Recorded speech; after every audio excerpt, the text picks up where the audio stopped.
I don't undo these bands like this.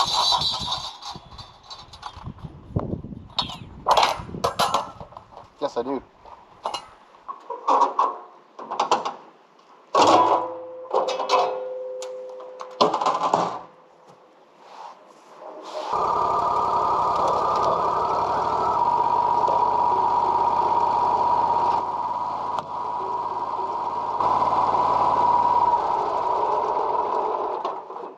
Hey folks, welcome back to the channel. Today, we're finally getting the sawmill up and running.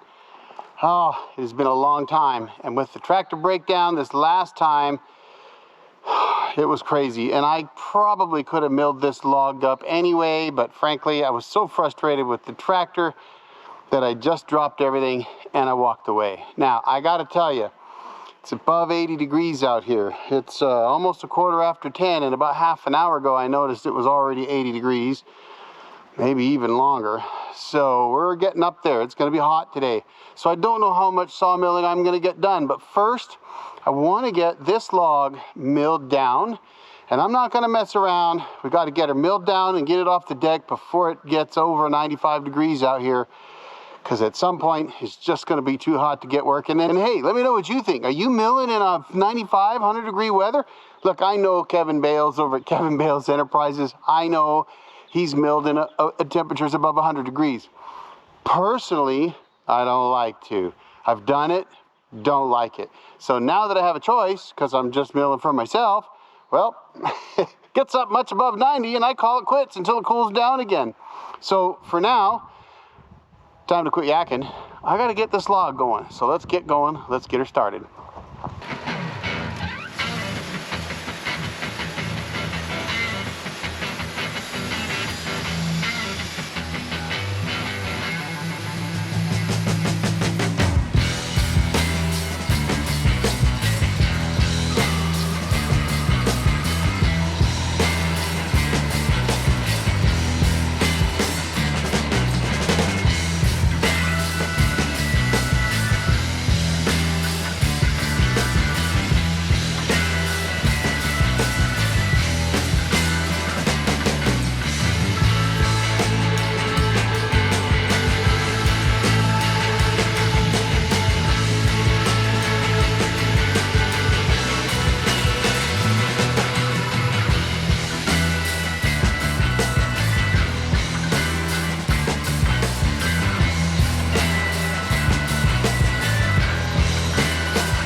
It's getting hot out here, folks. So I want to tell you what I'm doing here. I'm cutting up this little log, and you're thinking, what the heck is going on? What are you doing? Well, okay. I'm going to explain that to you, but before I do, God, I got to tell you, I have had so many spam calls, and in fact, my wife gets more spam calls than I do. She's getting them all the time, and texts. Texts are driving her crazy. It's insane, the kind of spam and everything else we get today.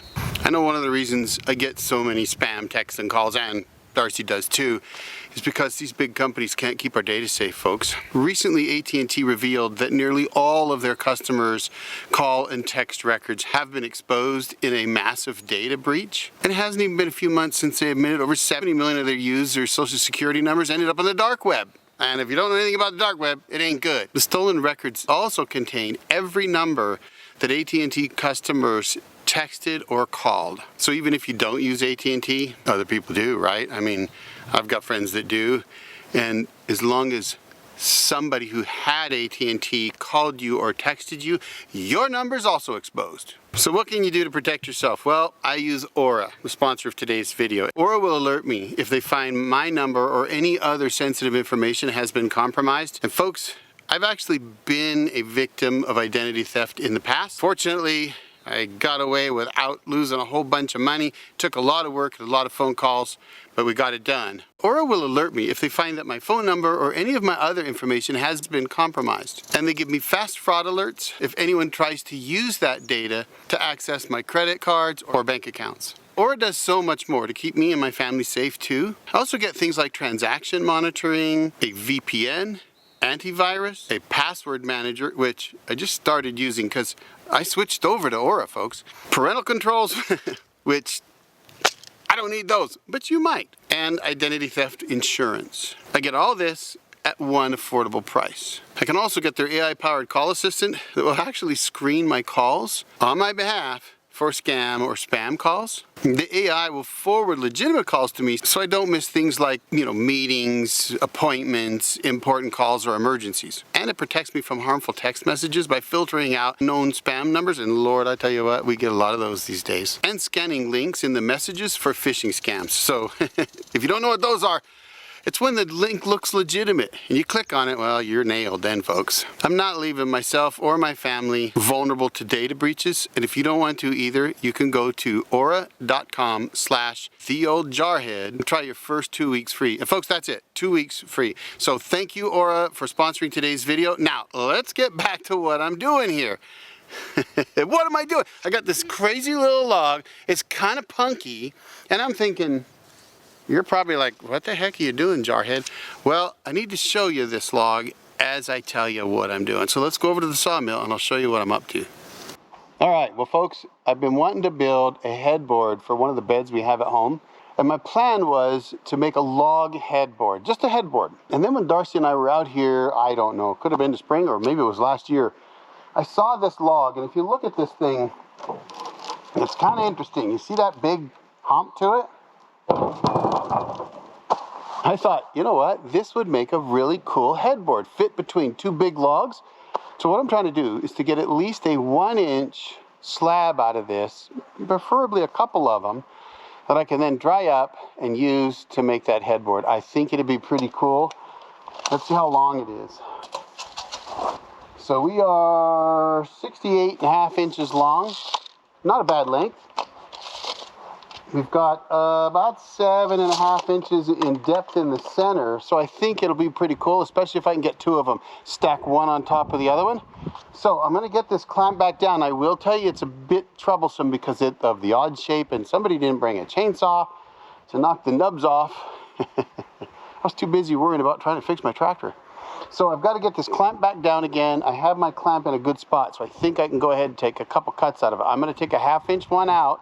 I didn't really want to, but I've got 2.5 inches to the log dog. And I thought, well, if I took a 1/2 inch out, that'll drop me so where I can capture the pith, because otherwise I'm going to split the pith, I think. So we're going to play with it a little bit and see, but I'm going to try to get at least 2 decent slabs out of it. So I'll quit yakking, get this thing clamped back down, fire the mill up, and let's go.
Oh.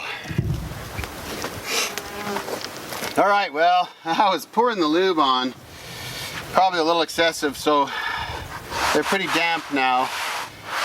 They are a little soft, so I'm not sure how well you can see them. We definitely got some punk. Looks like maybe some termites or something in this one, so I'll need to spray that. But I think I can fill that with epoxy resin if it dries okay, and that'll give us some pretty cool pieces. Now, I had this clamped down poorly early on, and as a result, I cut into it here, as you can see.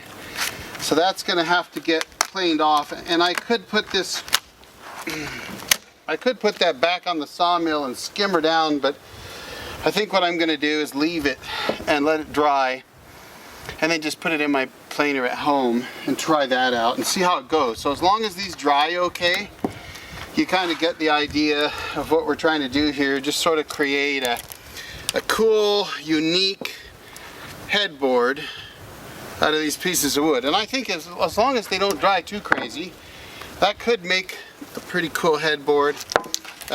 Maybe some black epoxy resin in there. We'll spray it to kill those termites that are in there. So I think that worked out pretty good. It's getting hot out, so probably time to take a break. It's almost 10 to 11, so I'm sure it's above 90.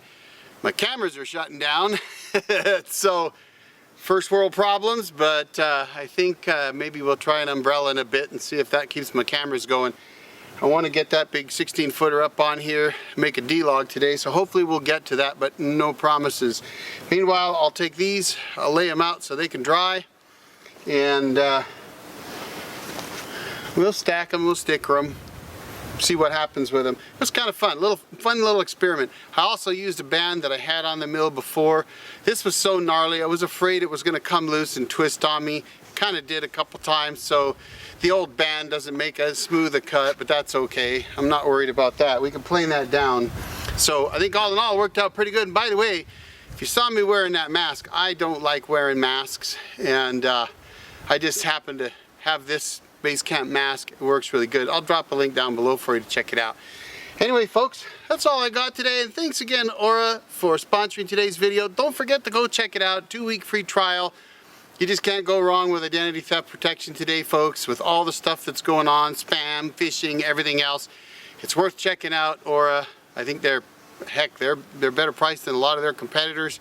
I looked them up online myself, did some research before I decided to go ahead and work with Aura, and I was impressed by what I found, and I have switched from one of their main competitors over to Aura because I liked what they had to offer. So I'm just telling you that because I'm doing it, folks. Well, folks, that's all I got for you today. I'm gonna drop another video right here for you to check out. Thanks for watching. Y'all have a great day, and hit that subscribe button. Helps me out. And don't forget to drop a comment. Let me know what you think, whether this is gonna work out as a headboard. Y'all have a great day. The old Jarhead out.